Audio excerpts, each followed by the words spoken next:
à tous! Alors aujourd'hui j'avais envie de m'aventurer sur le thème de l'éducation.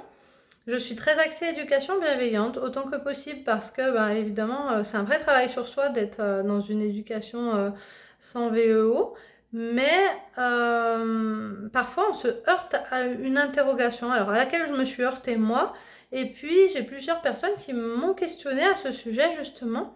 Donc je vais vous faire part de l'interrogation. C'est, moi, mes enfants, je les éduque avec un maximum de bienveillance, donc pas de punition, pas de violence, rien de toutes ces choses. Et je me rends compte qu'ils n'écoutent rien.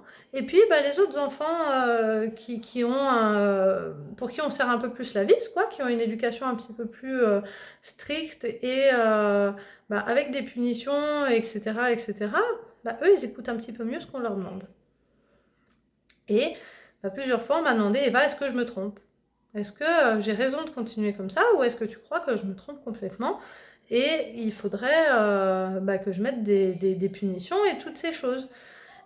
Et je me suis posé moi-même la question à un moment donné, bien sûr. Et en fait, ça m'amène à plusieurs choses. Déjà, on peut mettre des limites sans punir. C'est pas facile, bien sûr, c'est un vrai travail, mais on peut. Donc ça veut pas dire éducation sans limite où les enfants font ce qu'ils veulent. Après, on vient s'aventurer sur le thème de quand on est dans une éducation bienveillante, effectivement, on a des enfants qui expriment des besoins, des envies et qui ont besoin d'être considérés avant toute chose. Et c'est vrai que c'est pas tous les jours facile. Donc, si on place la réussite sur la facilité de s'occuper d'enfants, effectivement, on se trompe. Il vaut mieux les éduquer d'une façon stricte parce que, oui, avoir des enfants éduqués d'une façon bienveillante, c'est avoir des enfants vivants qui ont des émotions, qui ont des besoins et qui ont besoin d'être considérés, tout simplement.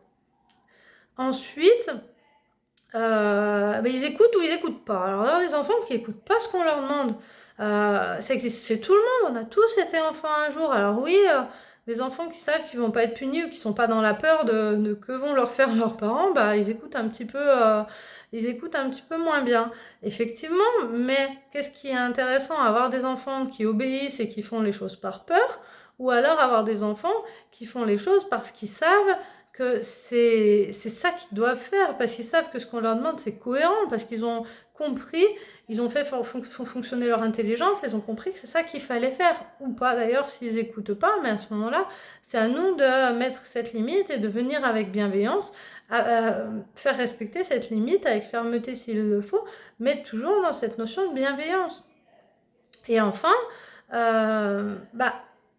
si on veut, tout dépend sur quoi on base sa réussite une fois de plus.